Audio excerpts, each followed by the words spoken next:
William Shakespeare's play Macbeth is a very famous story. It is a tragedy, which means it has a sad and serious ending. The play tells us about a brave Scottish general named Macbeth.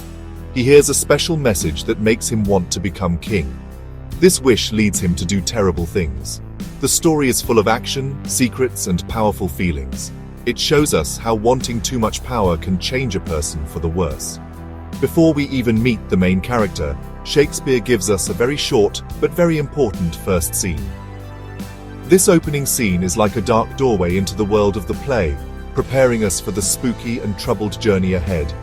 The play does not begin in a castle or on a battlefield with soldiers.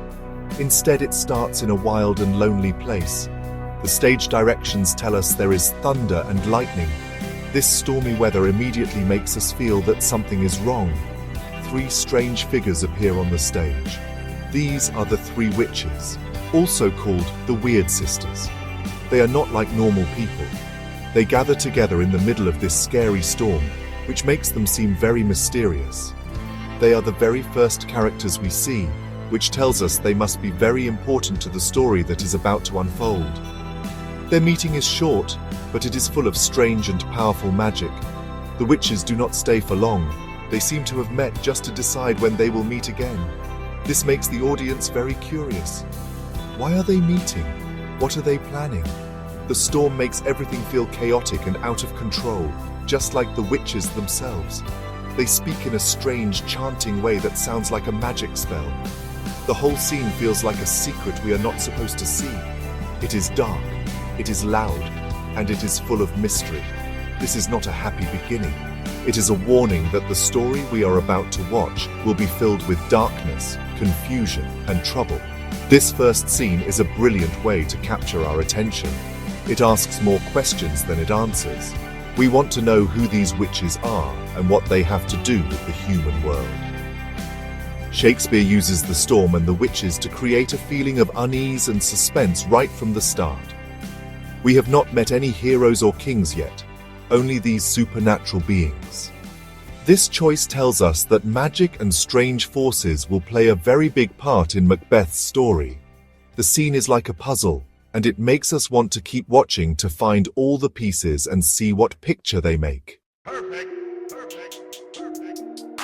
The three witches speak in a very particular way that sets them apart from the other characters in the play. Their lines are short, and they often rhyme, which makes their words sound like a nursery rhyme or a magical incantation. They ask each other questions like, "When shall we three meet again?" This shows they are making a plan. They decide to meet again when the hurly-burly's done, when the battle's lost and won. This tells us a big battle is happening somewhere nearby. Their words hint at a world of fighting and chaos that we have not yet seen, but we know it is connected to their dark magic.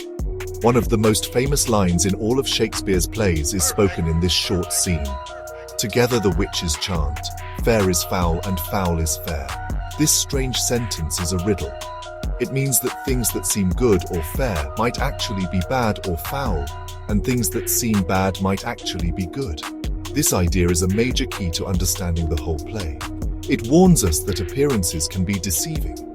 A person who looks like a friend might be an enemy. A promise that sounds wonderful might lead to terrible things. This line prepares us to question everything and everyone we meet in the story. The witches also decide where and when they will meet next. They say they will meet upon a heath, a wild open piece of land. And more importantly, they say they will be there to meet with Macbeth. This is the very first time we hear the main character's name, and it is spoken by these evil-looking witches. This immediately connects Macbeth to their world of dark magic and strange plans. It makes us wonder why they want to meet him. What do they want from him? Or what do they want to give him? This connection is a huge clue about what will drive the story forward. Before they disappear, the witches call out to their spirit helpers, or familiars. One witch hears a cat, which she calls Greymalkin. Another hears a toad, called Paddock. This detail makes them seem even more like traditional witches from spooky folktales.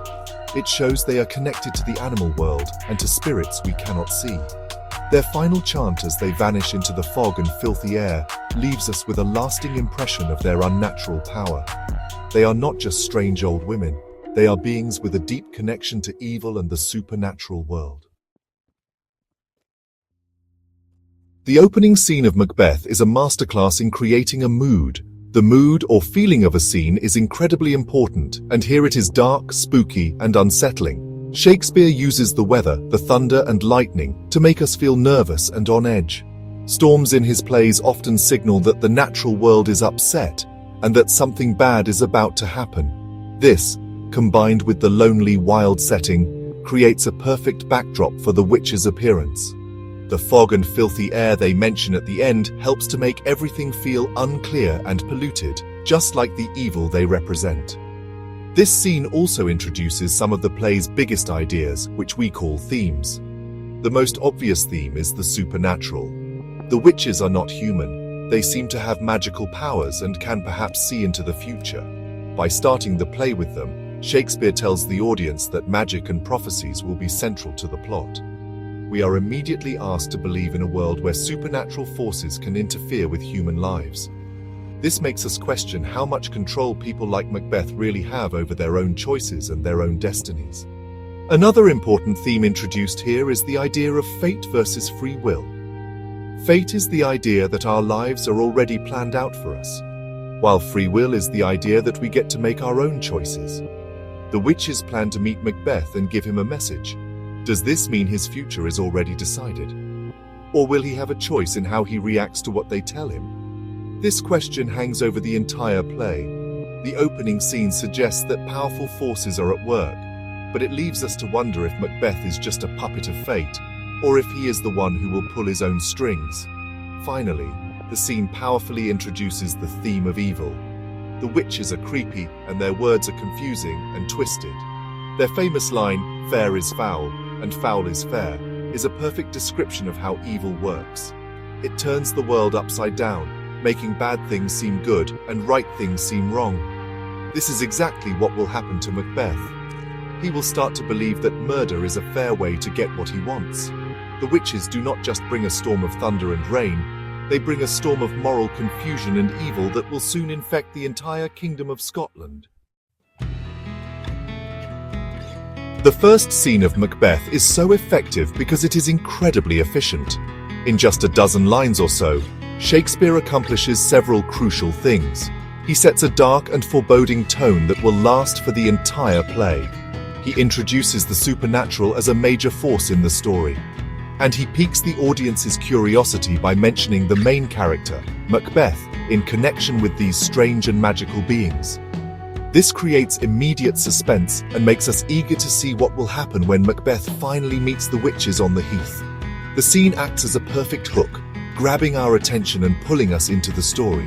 The scene's power also comes from what it does not tell us. We are left with so many questions. Who won the battle?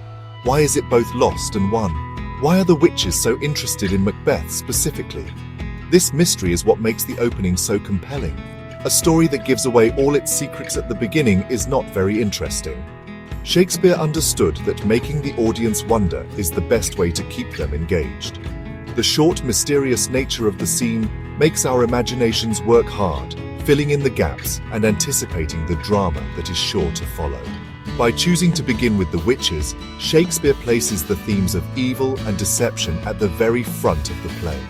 Before we learn about honor, bravery, or loyalty from the other characters, we are first introduced to the opposite forces. This suggests that the struggle between good and evil will be the central conflict of the story. The witches represent a temptation, a dark path that will be offered to Macbeth. The opening scene is like a warning sign, telling us to watch out for the foul things that may be disguised as fair opportunities. In conclusion, the opening scene of Macbeth is much more than just a spooky introduction. It is a carefully crafted foundation for the entire tragic story. It establishes the play's gloomy atmosphere, introduces the powerful influence of the supernatural, and plants the seeds of the moral confusion that will destroy its hero. The witches and their strange rhyming words are unforgettable, and their prophecy about meeting Macbeth creates a powerful sense of destiny and dread.